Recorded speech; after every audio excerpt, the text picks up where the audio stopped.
Okay, so ponder this.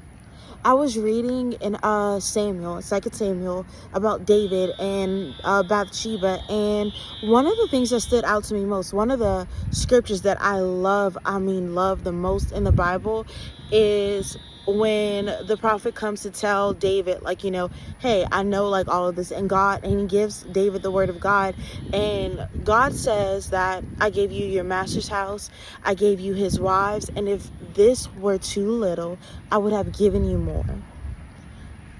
That's not like because of David's greed that he could have like been like, oh, this is nothing. It's just a testament to how much God loves us.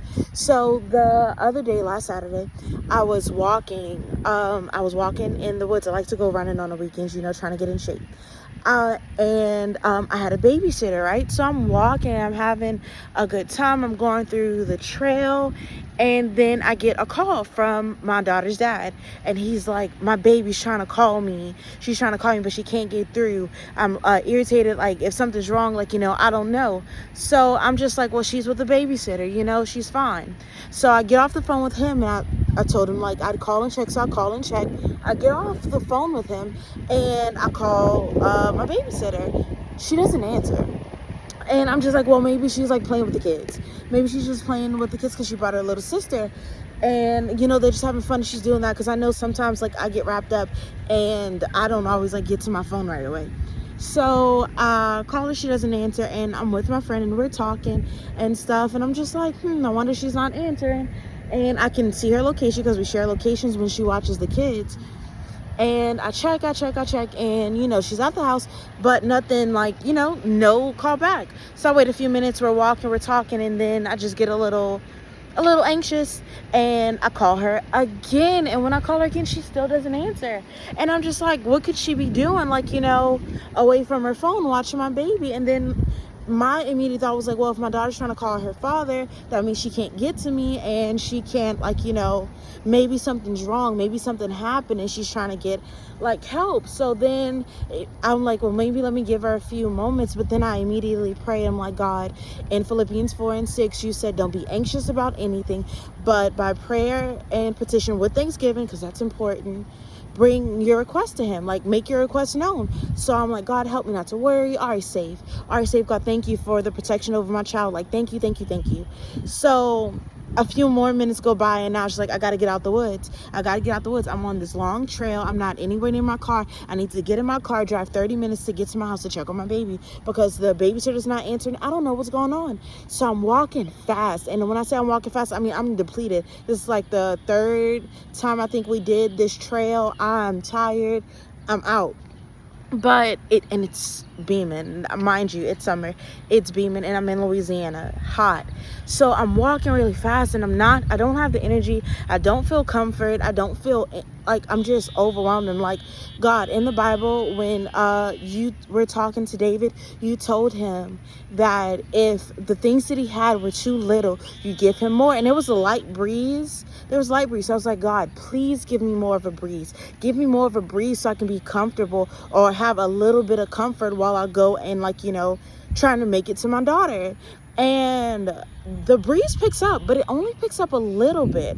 Like right now you can see my hair, it was like breezy like that. It wasn't like the wind or the shade like that I wanted. And I was like, God, you said that if it's not enough, you give me more. So I asked for more. And when I finished that prayer, I literally got a call from my babysitter, and she was like, hey, everything's okay. I have the kids in the living room, they're playing, I had them cleaning up, and everything's okay. So I hang up the phone with her, right? And I'm like, okay, phew, everything's okay. But I was still thinking, like, God, why didn't you give me the breeze? I asked you for more, but you didn't give me more breeze. But then I started thinking about it. The next day I had this big revelation. One thing about me, I do genuinely believe God gave me a gift of wisdom. So I was thinking, and God did give me more. He gave me more comfort, more peace of mind. And it might not have been comfort in the elements, because that's what I was expecting, like a breeze, like help me get to the car. But he gave me like a reason to slow down, take a break, rest where I needed to. He gave me the peace of knowing that my child was okay.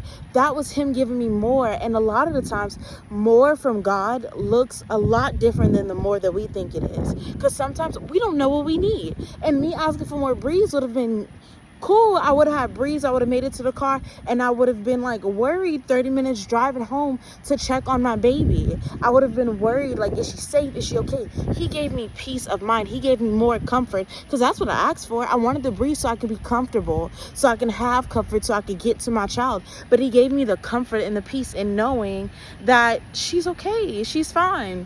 And another thing, right? Cool. So sometimes I need more reassurance. I was on a walk listening to a podcast that I listened to in the morning, and I was just thinking, I was like, God, I don't know where to send my baby to school. If I send her, like, to school, the school she went to, if I work, because I'm an aspiring teacher, if I work in Lake Charles, then I won't be able to pick her up on time. If I put her in Lake Charles, I don't know that much about the school. I don't know if, like, that's the move, right? So I was just like, God, if the school that I'm supposed to send her to, let them send me a message, like let them email me today. And I say that, and then I continue on my walk listening to the podcast that I'm listening to, and then I make it home and I look at my notifications. 24 minutes ago, the school had emailed me. So I said, okay, they emailed me, bad, cool. But I was like, oh, they do email a lot. Like, God, I don't know if it's you or if it's coincidence. Okay, so I forgot to mention that the school that the school that she went to is actually like right next to me. The school that she went to, they have aftercare, but I didn't know whether it was $350 for the entire year or $350 a month, and I don't want to pay $350 a month just for them to keep her an extra 10 minutes. That's crazy to me. So, but back to the thing. So I get the email, and I'm just like, okay, God, like, yeah, I asked you for this. You gave me the email, but I'm not sure. Like, because, they do email a lot. Maybe it's a coincidence. So I'm in bed. I think I just finished, my Bible study. And I get a call. And I answer. I'm like, hello. And I'm thinking it's maybe one of the jobs that I'm interviewing for. Or maybe, another job asking to interview me. God is also giving me more in that aspect, too. And it's not. It's one of the representatives for the school that I got the email for. And I'm explaining to her, like, hey, she was like, are you registering your child? And I was like, yes, I would love to. I just wasn't sure of where I'd be working, if I'd be working in Lake Charles or Iowa, and I never want my daughter to be stuck anywhere where I can't get to her. So she was like, oh, do you know we offer free aftercare? I said, free aftercare? She said, free aftercare. And I said, really? She's like, yes, we offer it until 5:30.